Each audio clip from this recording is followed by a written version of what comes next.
ಹಿಮಾಲಯ ಪರ್ವತಗಳ ಮಧ್ಯೆ ಆಕಾಶ ಮುಟ್ಟುವಂತಹ ಪವಿತ್ರ ಕೈಲಾಸ ಪರ್ವತದಲ್ಲಿ ಮಹಾದೇವರಾದ ಶಿವ ಮತ್ತು ಮಾಯೆಯ ರೂಪಿಣಿಯಾದ ಪಾರ್ವತಿ ವಾಸಿಸುತ್ತಿದ್ದರು. ಅವರ ಇಬ್ಬರು ಪುತ್ರರು ಕಾರ್ತಿಕೇಯ ಮತ್ತು ಗಣೇಶ್. ಒಂದು ದಿನ ಪಾರ್ವತಿ ತಮ್ಮ ಕೈಯಲ್ಲಿ ಬಂಗಾರದಂತೆ ಹೊಳೆಯುವ ಮಾವಿನ ಹಣ್ಣನ್ನು ಹಿಡಿದು ಬಂದರು. ಅದು ಸೂರ್ಯನಂತೆ ಪ್ರಕಾಶಿಸುತ್ತಿತ್ತು. ಪಾರ್ವತಿ ಮಂದಹಾಸ ಮಾಡಿ ಹೇಳಿದರು, ಈ ಹಣ್ಣು ಸಾಮಾನ್ಯವಲ್ಲ, ಇದು ಜ್ಞಾನ ಫಲ. ಇದನ್ನು ತಿನ್ನುವವನು ಅಪಾರ ಜ್ಞಾನವನ್ನು ಪಡೆಯುತ್ತಾನೆ. ಆದರೆ ಇದನ್ನು ಒಬ್ಬನೇ ಪಡೆಯಬಹುದು. ಈ ಮಾತು ಕೇಳಿದ ಕಾರ್ತಿಕೇಯ ಮತ್ತು ಗಣೇಶ ಇಬ್ಬರೂ ಉತ್ಸಾಹದಿಂದ ಹಣ್ಣನ್ನು ಪಡೆಯಲು ಬಯಸಿದರು. ಆಗ ಶಿವನು ನಿಯಮವನ್ನು ಘೋಷಿಸಿದರು.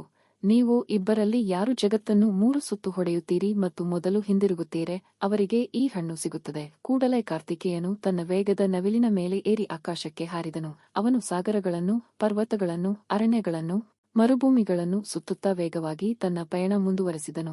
ಇತ್ತ ಗಣೇಶ ತನ್ನ ಚಿಕ್ಕ ಇಲಿಯತ್ತ ನೋಡಿದನು. ಅವನು ಅರಿತುಕೊಂಡನು, ತನ್ನ ಇಲಿಯು ಕಾರ್ತಿಕೇಯನ ನವಿಲಿನ ವೇಗಕ್ಕೆ ಸರಿಸಾಟಿಯಾಗಲಾರದು.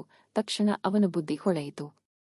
ಗಣೇಶನು ಕೈಗಳನ್ನು ಜೋಡಿಸಿ ಸಂತೋಷದಿಂದ ತನ್ನ ತಾಯಿ ತಂದೆಯಾದ ಶಿವ ಮತ್ತು ಪಾರ್ವತಿಯವರ ಸುತ್ತ 3 ಸುತ್ತು ಹೊಡೆದನು. ನಂತರ ಶಿರಸಾವಂದನೆ ಮಾಡಿ ವಿನಯದಿಂದ ಹೇಳಿದನು, ನನಗೆ ನನ್ನ ತಾಯಿ ತಂದೆಯೇ ನನ್ನ ಪ್ರಪಂಚ. ಅವರ ಸುತ್ತ 3 ಸುತ್ತು ಹೊಡೆಯುವುದೇ ಜಗತ್ತನ್ನು ಸುತ್ತಿದಂತಾಗಿದೆ. ಇಷ್ಟರಲ್ಲಿ ಕಾರ್ತಿಕೇಯನು ದಣಿದುಕೊಂಡು ಹಿಂದಿರುಗಿದನು. ಆದರೆ ಗಣೇಶ್ ಈಗಾಗಲೇ ಶಾಂತವಾಗಿ ನಿಂತಿರುವುದನ್ನು ಕಂಡು ಅವನು ಆಶ್ಚರ್ಯದಿಂದ ಕೇಳಿದನು, ಗಣೇಶ, ನೀನು ಹೇಗೆ ನನ್ನಿಗಿಂತ ಬೇಗ ಮುಗಿಸಿದ್ದೆ? ಗಣೇಶನು ಮೃದುವಾಗಿ ಉತ್ತರಿಸಿದನು, ಅಣ್ಣ, ನೀನು ಪರ್ವತಸಾಗರಗಳನ್ನು ಸುತ್ತಿದೆಯಾದರೂ ನಾನು ನನ್ನ ಪ್ರಪಂಚವನ್ನೇ ಸುತ್ತಿಕೊಂಡಿದ್ದೇನೆ.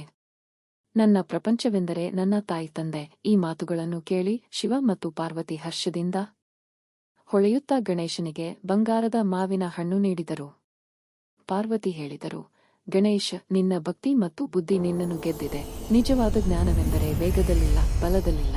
ಅದು ಪ್ರೀತಿ, ಭಕ್ತಿ ಮತ್ತು ಗೌರವದಲ್ಲಿ ಇದೆ. ಕಾರ್ತಿಕೇಯನಿಗೆ ಮೊದಲಿಗೆ ಬೇಸರವಾದರೂ ಶೀಘ್ರವೇ ತನ್ನ ಸಹೋದರ ಬುದ್ಧಿಯ ಮಹತ್ವವನ್ನು ಅರಿತು ಸಂತೋಷದಿಂದ ಅವನನ್ನು ಹಾರೈಸಿದನು. ಆ ದಿನದಿಂದ ಗಣೇಶನು ಜ್ಞಾನ ದೇವತೆ, ವಿಘ್ನನಾಶಕ ಮತ್ತು ಎಲ್ಲಾ ಆರಂಭಗಳಲ್ಲಿ ಪೂಜಿಸಲ್ಪಡುವ ದೇವರಾಗಿದ್ದಾನೆ. ಈ ಕತೆ ನಮಗೆ ತಿಳಿಸುವ ಪಾಠವೇನೆಂದರೆ, ಬುದ್ಧಿಶಕ್ತಿ, ಭಕ್ತಿ ಮತ್ತು ಪೋಷಕರಿಗೆ ಗೌರವವೇ ನಿಜವಾದ ಜ್ಞಾನ.